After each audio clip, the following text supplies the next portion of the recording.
आज का हमारा पहला क्वेश्चन है, choose the part of the sentence that is grammatically incorrect बताना हमारे को। सेंटेंस देखो, the thief took towards his heels on seeing the police van arrive. ये वर्ब की जो सेंटेंस है ना, हमने बड़े ध्यान से समझना। सेंटेंस क्या देखा, द थिप टुक, कौन सी वर्ब है ये? वर्ब की सेकंड फॉर्म है।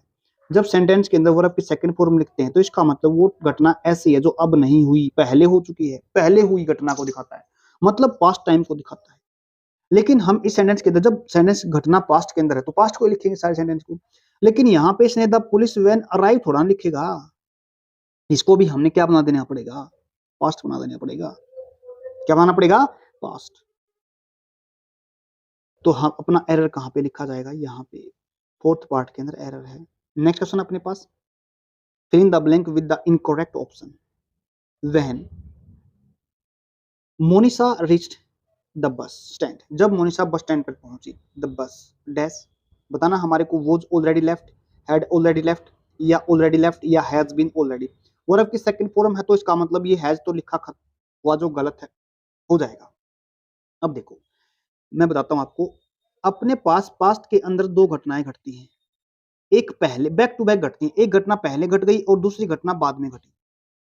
और जो काम आपकी जो पहली घटना ना, जो काम पहले हुआ है उसको लिखते हैं हेड के साथ, वर्ब की थर्ड फॉर्म के साथ लिखते हैं, हेड प्लस वर्ब की थर्ड फॉर्म।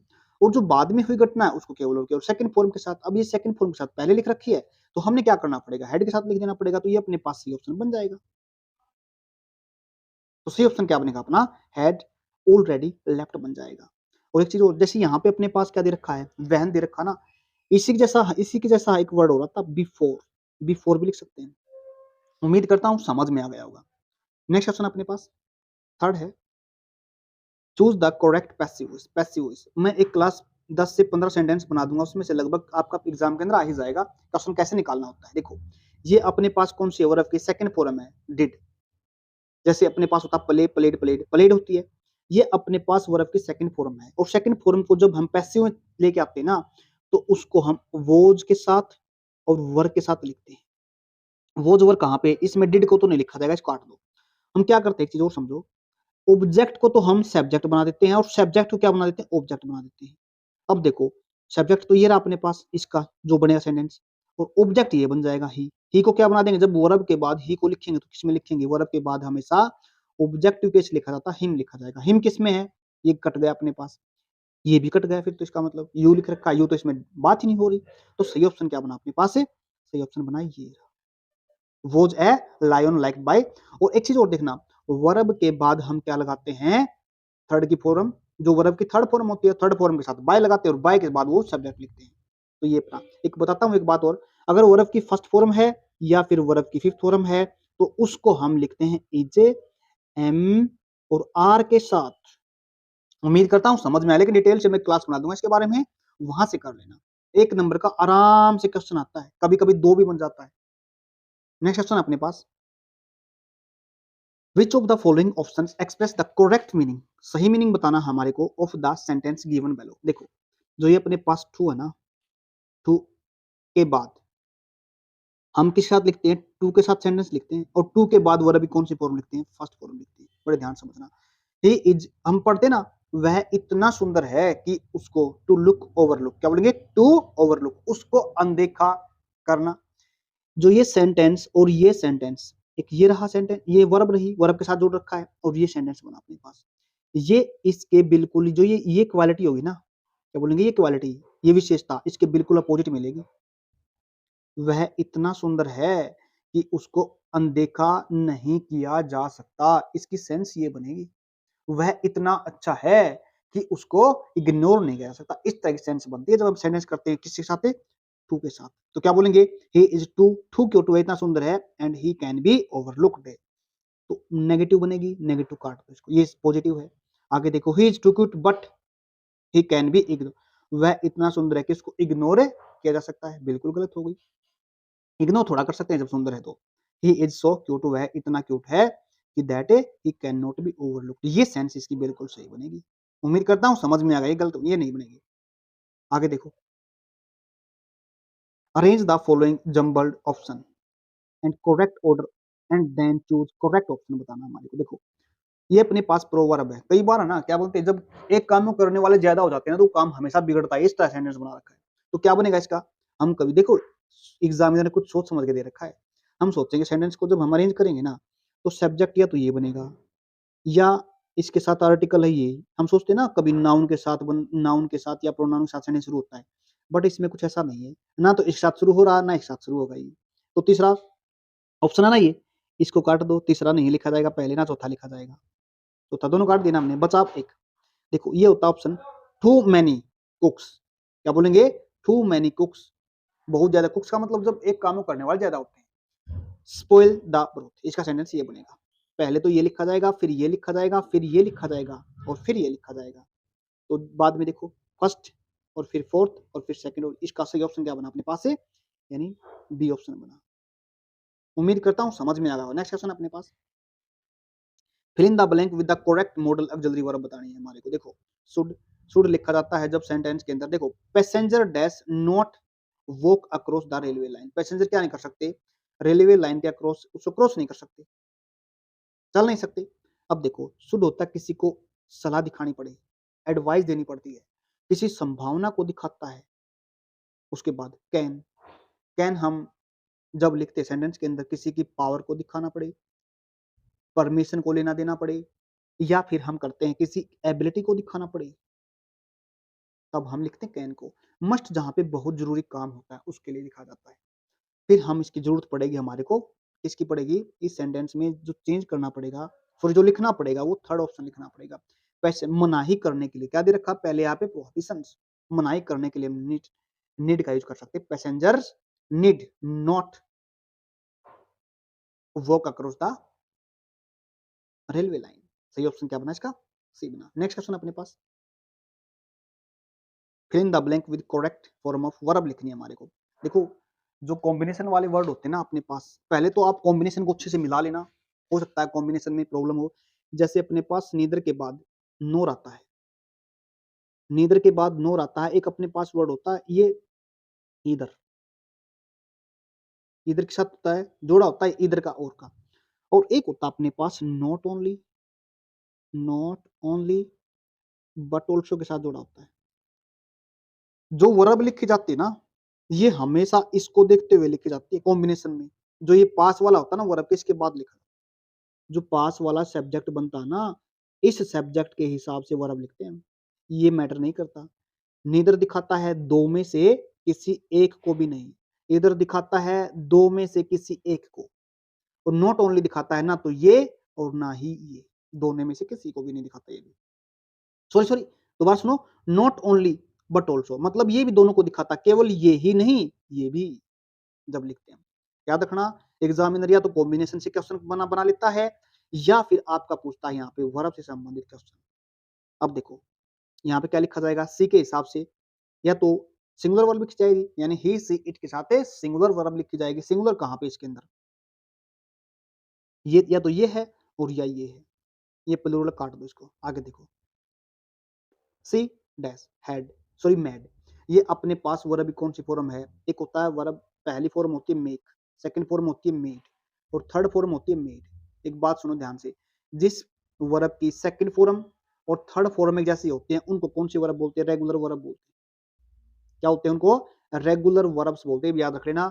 इरेगुलर वर्ब्स कौन सी होती हैं, जिसकी सेकंड और थर्ड फॉर्म सेम नहीं होती।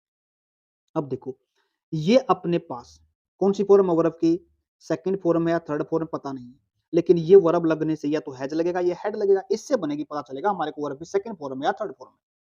अगर इससे ठीक पहले वर्ब से पहले सब्जेक्ट लगा तो वर्ब की कौन सी फॉर्म होती है, सेकंड फॉर्म होती है। अगर इससे पहले अगर हैज या हैव या फिर हेड लगा तो इसका मतलब वर्ब की थर्ड फॉर्म। और एक और चीज सुनो, डिड डू डज, इनके साथ हमेशा वर्ब की फर्स्ट फॉर्म लिखते हैं, ये बात याद रखना। और वर्ब की फर्स्ट फॉर्म तो इसका मतलब डिड तो नहीं लिखा जाएगा इसमें। अब आपकी आपके हिसाब से या तो हैज लिखो या फिर हैड लिखो, ये पास्ट को दिखाता है और ये प्रेजेंट टाइम को दिखाता है। Neither you nor she has made the mistake, आपने गलती नहीं की, ना तो उसने और ना आपने गलती नहीं की, तो हम इसमें पास्ट वर्ब को भी लिख सकते हैं, पास्ट को भी लिख सकते हैं। देखो ये एग्जामिनर पर डिपेंड करता है, इसको पास्ट में लिखिए या फिर प्रेजेंट के टाइम लिखे। तो हम इसमें चाहें तो प्रेजेंट लिख सकते हैं, पास्ट लिख सकते हैं, बट इसका ऑप्शन जो मेरे हिसाब से जो मान रखा है ना, ये मान रखा है इसका। उम्मीद करता हूँ समझ में आ गया होगा। ये इसका सही ऑप्शन मान रखा है। नेक्स्ट क्वेश्चन अपने पास, fill in the blank with correct option. Mister Sudhir Soni is dash RAS officer. Sentence पढ़ो। हमने क्या दिखाना है? A N the. आर्टिकल दिखाना है या नो आर्टिकल? अब देखो अपने पास वोवल होते हैं ए, ई, आई, ओ, यू। अपने पास 5 वोवल होते हैं। अगर 5 वोवल से कोई अगर अपने पास वर्ड है, 5 वोवल से शुरू होता है और उसकी आवाज मतलब साउंड से शुरू होता है, तो हम क्या लिखते हैं? एन लिखते हैं। अगर साउंड से शुरू नहीं होता तो ए लिखते हैं। अगर कुछ स्पेसिफाई करते हैं तो दा लिखते हैं। अब देखो मिस्टर सुधीर सोनी इज आ, इसकी आवाज आ रही है, आ क्या आ रही है ना, आर आ रही है ना। हम करते हैं ना MA, MLA, जब पढ़ते हैं ना, इनके अंदर किसकी आवाज आती है? यानी वोवल से आवाज बनती है। अगर वोवल से बनेगी तो आर्टिकल यहाँ पे क्या लिखा जाएगा? एन लिखा जाएगा। उम्मीद कर स्पेसिफाई करना पड़े तो दा लिखा जाएगा। एक चीज और बताता हूँ, छोटी बात यहाँ पे, जितने अपने पास मटेरियल नाउन होते हैं ना, मटेरियल का मतलब होता है जैसे वुड, वाटर, मिल्क। अगर स्पेसिफाई कर रखा तो आर्टिकल दा लिखेंगे, नहीं तो इनके पहले कोई आर्टिकल नहीं लिखा जाता। तो सही आंसर क्या बनेगा इसका? ए बनेगा। नेक्स्ट क्वेश्चन अपने पास, fill in the blank with the correct form of verb बतानी है। You had better dash your hands before you eat. जब है ना हम सेंटेंस के अंदर हैड बेटर लिखे, देखो एक बार समझ लो, आप देखते क्या लिखोगे? हैज के बाद, हैव के बाद, या फिर पास्ट में हैड के बाद। सोचते ना वर्ब की थर्ड फॉर्म लिखी जाती है ना? तो थर्ड फॉर्म अपने पास कहाँ पे है? ये रही वर्ब की थर्ड फॉर्म, ठीक हो जाएगा। बट ऐसा कुछ नहीं है, गलत है ये। क्यों? इसके बाद क्या आया? हैड बेटर आया है। ये अपने पास एक तरह की क्या बन गई? मॉडल वर्ब्स बन गई, मॉडल वर्ब बन गई। और मॉडल वर्ब के बाद वर्ब की कौन सी फॉर्म लिखते हैं? वर्ब की फर्स्ट फॉर्म लिखते हैं। मतलब इसको बेर इन्फिनिटिव बोल सकते हैं। यहाँ पे सीधा किसके साथ? वर्ब की फर्स्ट फॉर्म लिखी जाएगी। और वर्ब की फर्स्ट फॉर्म कहाँ पे है? ये दो तीन वर्ब और सुनो बट ध्यान से। एक अपने पास क्या होती है? वर्ब होती है लेट। इसके बाद भी आने वाली वर्ब की फर्स्ट फॉर्म लिखी जाती है। एक होती है बिड, BID, बोली लगाना होता है, बिड बिड बिड। क्या बोला मैंने? तीनों फॉर्म एक जैसी होती है, मतलब बिड, बिड और बिड, तीनों फॉर्म एक जैसी होती है। लेकिन एक चीज और समझो यहाँ पे, इसकी एक फॉर्म और बनती है, बिड बैड बिडन, BIDD बिडन। अगर बिड बैड बिडन बनता है ना, BAD, बिड बैड बिडन बनता है, तो इसका मतलब होता है रिक्वेस्ट करना। अगर तीनों फॉर्म सेम है तो इसका मतलब होता है बोली लगाना। उम्मीद करता हूँ समझ में आ गया होगा। एक तो अपने पास लेट, एक अपने पास बिड, एक अपने पास मेक, और एक अपने पास वर्ब है हेल्प। इनके बाद आने वाली वर्ब कैसे लिखी जाएगी? First form. उम्मीद करता हूँ समझ में आए। मतलब उसको हम बोलेंगे बेयर इन्फिनिटिव, मतलब बगैर टू के लिखना। तो यहाँ पे क्या लिखा जाएगा? वॉस लिखा जाएगा। नेक्स्ट क्वेश्चन अपने पास आज का, विच of the following sentence is correct option of the express perfect conjunction, sorry continuous, क्या बोलेंगे? परफेक्ट कॉन्टिन्यूस टेंस बताना है। और परफेक्ट कॉन्टिन्यूस टेंस की क्या कैसे लिखते हैं स्ट्रक्चर? यानी जिसके अंदर हैज लिखा हो, हैव लिखा हो, फिर उसके बाद बीन दिखा रखा हो, और फिर हमने क्या लिखा है उसके बाद वर्ब की फर्स्ट फॉर्म के साथ ING दिखा रखा हो, और उसके अंदर या तो सिंस लिखा हो या फिर फॉर लिखा हो, तो उसको बोलते हैं। ये ऐसा काम होता है जो हम कर रहे हैं लेकिन पिछले कुछ टाइम से कर रहे हैं, 3 दिन से, 2 दिन से, यानी पीरियड ऑफ टाइम। अगर हम बात करते तो फॉर लिखते हैं, अगर पॉइंट ऑफ टाइम दिखाए तो हम क्या लिखते हैं? उसमें सिंस लिखते हैं। तो क्या बना यहाँ पे? Mr Mehta has been working, बिल्कुल स्ट्रक्चर सेम है। आगे दिखा रखा फॉर, बिल्कुल ठीक है। लेकिन यहाँ पे 2 o'clock दिखा दिया, ये तो अपने पास पॉइंट ऑफ टाइम है, मतलब स्टार्टिंग पॉइंट दिखा रखा, तो ये तो नहीं लिखा जाएगा। तो इसका मतलब क्या लिखा जाएगा साथ? फॉर नहीं, सिंस लिखा जाएगा इसमें। तो Mr Mehta has been working, sorry waking, ING लिखा रखा, बिल्कुल ठीक है। Since 2 o'clock in the morning, ये सेंटेंस का बिल्कुल बेहतरीन है। या करेक्ट ऑप्शन क्या रहेगा इसका? सी रहेगा। मिस्टर मेहता, वो भी देख लो, बट आपने क्या करना है? करेक्ट ऑप्शन के बाद भी सारे ऑप्शन पढ़ने हैं। Mr Mehta has been waked, क्योंकि थर्ड फॉर्म नहीं लिखी जाएगी। क्या बोलेंगे? जागे हुए हैं। अब मतलब अभी तो चल रहा है ना वो काम जागने का, इसलिए थर्ड फॉर्म लिखेंगे यहाँ पे। अभी काम चल रहा है। आगे देखो, Mr Mehta has been waking, बिल्कुल ठीक है ये। लेकिन यहाँ पे फ्रॉम लगा दिया, फ्रॉम नहीं लिखा जाएगा, सिंस लिखा जाएगा। क्या लिखेंगे यहाँ पे? सिंस। ये फ्यूचर टाइम को दिखाता है, फ्यूचर में लिखते हैं इसको, किसकी जगह पे? सिंस की जगह पे। उम्मीद करता हूँ समझ में आ जाएगा। नेक्स्ट क्वेश्चन अपने पास आज का, fill in the blank with the correct option. Let's देखा आ गया ना, वही वर्ब अपने पास। लेट बोला था ना मैं, लेट के बाद आने वाली वर्ब कौन सी रहेगी? वर्ब की फर्स्ट फॉर्म। लेट के बाद क्या लगा रखा है? स्टे लगा रखा है। लेट्स स्टे हियर, यहाँ रुकते हैं। वाहिल डैश, आगे देखो क्या बताना हमारे को, वर्ब बतानी है। इज रेनिंग, वॉज रेनिंग, या फिर हैज बीन रेनिंग, या फिर हैड बीन रेनिंग। पास्ट तो निकाल दो यहाँ पे, क्योंकि अब की बात चल रही है ना। लेट्स स्टे हियर, यहाँ रुकते हैं। क्यों? क्योंकि कुछ ना कुछ हो रहा है। इसका मतलब काट दो इसको, हेड को, पास्ट क्यों दिखाएगा? इसको भी काट दो। ये क्यों नहीं आएगा इसके अंदर पता है? सी ऑप्शन, क्योंकि इसके अंदर point of time, point of time, period of time नहीं दिखा रखा, मतलब सिंस और फोर को नहीं लिखा, इसलिए इसको नहीं लिखा जाएगा। सिंस और फोर अगर इसके अंदर होता तो हम इसको लिख देते। तो सही आंसर क्या बनेगा? ए बनेगा इसका। नेक्स्ट क्वेश्चन अपने पास, fill in the blank with the correct option that complete the idiom, यानी इडियम बतानी है। A rolling stone carries rough winds, kills no one, gathers no moss, या फिर गैदर्स नो मोर। तो इसका सही आंसर क्या बनेगा? एक अपने पास प्रोवर्ब है, यानी एक ऐसा इंसान के बारे में बात कर रखा है जिसके जो मतलब घूम अपने एक जगह पे रुकता ही नहीं, जिसके पास कोई रिस्पॉन्सिबिलिटी नहीं होती, घूमता रहता है इधर उधर बगैर उसके क्या बोलते हैं उसको, बगैर रिस्पॉन्सिबिलिटीज के। तो इसका सही आंसर क्या बनेगा? इसका सही आंसर रहेगा जी अपना, या रोलिंग स्टोन गैदर्स नो मोर। एक ऐसा इंसान जो अपनी कोई रिस्पॉन्सिबिलिटी नहीं समझता और जिसका कोई परमानेंट एड्रेस या परमानेंट ठिकाना नहीं होता। नेक्स्ट क्वेश्चन अपने पास, choose the part of the sentence that is grammatically incorrect. He has committed a blunder, a mistake, या ब्लंडर या मिस्टेक टुडे मॉर्निंग। देखो कभी भी अ ब्लंडर के साथ मिस्टेक नहीं लिखा जाता, क्योंकि कमिटेड मिस्टेक होता है, वैसे सही बात है, लेकिन कभी भी इन दोनों को, इसका मतलब क्या होता है? ब्लंडर का मतलब होता है बहुत बड़ी गलती कर देना। जब पहले ही एक बड़ी गलती हो चुकी है तो मिस्टेक लिखने की क्या जरूरत है यहाँ पे? इसको मतलब ये इसको हटा दो यहाँ से, मिस्टेक को निकाल दो यहाँ से। उम्मीद करता हूँ समझ में आ गया भाई क्वेश्चन। वैसे एक चीज और है इसके हिसाब से, मेरे हिसाब से तो यहाँ पे जो लगता है ना, क्या बोलेंगे, मेरे हिसाब से इसका सही आंसर ये भी नहीं है, मिस्टेक भी नहीं है। एक और चीज सुनना, तो किस टाइम की बात कर रहा है? टुडे मॉर्निंग की बात कर रहा है, आज सुबह की बात कर रहा है। ये टाइम अब नहीं है। अगर ये टाइम अब नहीं है तो इसका मतलब कौन सी फॉर्म वर्ब की? सेकंड फॉर्म के साथ लिखा जाएगा। अगर जहां पे वर्ब की सेकंड फॉर्म लिखी जाती है ना, देखिए ओब्लिक कर रखा है ये, वर्ब की सेकंड फॉर्म लिखी जाती है ना, वहां पे ऐसा टाइम जो अब नहीं होता, तो इसका हम यहाँ पे इसको निकाल सकते हैं यहाँ से, हैज को। ये डिपेंड करता है अब एग्जामिनर के ऊपर, यहाँ पे इसने हैज को निकाल रखा या फिर मिस्टेक को, क्योंकि कभी भी अपने पास ब्लंडर और मिस्टेक कभी साथ नहीं लिखे जाते। और उसके बाद टुडे मॉर्निंग का वो टाइम है जो अब नहीं है, तो इसको हमें पास्ट टाइम भी मान सकते हैं। एग्जामिनर ने मान रखा होगा, अब देख लेना किस हिसाब से एग्जामिनर इसको मानना है।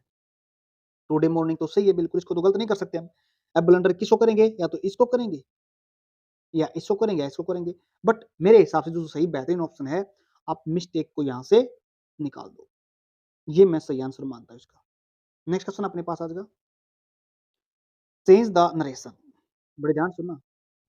केविन सेड टू मिस्टर, देखो एक या दो नंबर का क्वेश्चन आता है नरेशन से भी, इसके लिए भी मैं 10 से 12 क्वेश्चन करा दूंगा आपको। Kevin said to Mr Cooper, please be kind to me. यहाँ पे अगर प्लीज आ गया ना, या फिर यहाँ पे काइंडली आ गया, क्या बोलेंगे? काइंडली। तो हम क्या करते हैं? रिक्वेस्ट करते हैं उसके अंदर, क्या करते हैं? रिक्वेस्ट। अब केविन ने किससे की? रिक्वेस्ट की ना मिस्टर कूपर से, तो ये रिक्वेस्टेड आएगा। केविन रिक्वेस्टेड, आस्क्ड गलत हो गया, आस्क्ड गलत हो गया, इसको दो को तो बिल्कुल निकाल दो। अब किससे की है? Mister Cooper. और क्या करते हैं इसमें? टू के साथ सीधा वो सेंटेंस लिख देते हैं। अब क्या मिलेगा?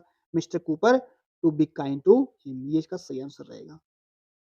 उम्मीद करता हूँ समझ में आ गया। नेक्स्ट क्वेश्चन अपने पास आज का लास्ट क्वेश्चन है। द वर्ड गैरुलस का मतलब क्या होता है? गैरुलस का मतलब होता है जो बहुत ज्यादा बात करता है, यानी बात नहीं बोलते, और इसका मतलब बताना है। टॉकटिव का मतलब ये तो होता है बहुत ज्यादा बात करता है, जो बात नहीं होता है। एब्यूजिव का मतलब होता है गलत। क्या बोलेंगे? एब्यूजिव का मतलब होता है गलत, किसी को क्या है, जैसे गाली गलौज नहीं करते हैं, उसको बोलते हैं। वोलेंट का मतलब होता है हिंसक, अबंडेंट का मतलब होता है बहुत ज़्यादा मात्रा में किसी चीज़ का होना। तो सही आंसर क्या बना इसका? इसका बना ए आंसर। उम्मीद करता हूँ समझ में आएगा। आज की क्लास अच्छी लगी होगी। अगर अच्छी लगी लाइक, शेयर, सब्सक्राइब ज़रूर कर देना। अगर आपने इस चीज़ की पीडीएफ लेनी है, तो आप पीडीएफ ले सकते हो यहाँ पे टेलीग्राम चैनल है सुप्रीम क्लासेस बाय सुधीर के नाम से। आज के लिए इतना ही, धन्यवाद।